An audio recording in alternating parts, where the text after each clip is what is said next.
This was always going to be a somber service full of raw emotion, but the local community was determined that the victims' families wouldn't be alone. Thousands came from across the region, Allahu Akbar. So many that the prayer services had to be held in a sports field instead of the local mosque. The loss of Dia Shadi Barakat, his wife Yusor Mohammed Abu Salha and her teenage sister Razan has shocked this tight-knit university town, and there is anger amongst many.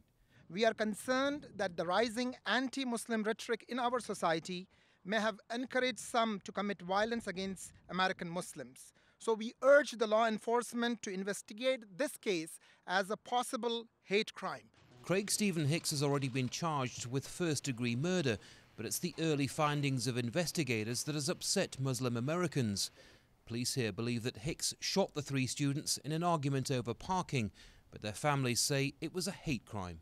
I do want to take this opportunity, and I won't speak much about the investigation today at all because this is a time to be together. I will just recommit that we're examining every possible investigative angle to include the potential for a hate crime. In a smaller, more private ceremony, those who knew and loved Dia, Yusor and Razan said their final goodbyes. For their families and the local community, their loss will be deeply felt for years to come.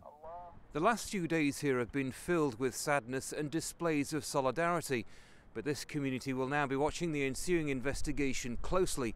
Many here remain convinced that this was a crime motivated by religious hatred and nothing more. The FBI have now launched their own investigation, but many here are upset that the deaths of the 3 students weren't treated as a hate crime from the beginning. The fact that we have to think, is this a hate crime, shows where we stand as Americans, as a nation. That's sad.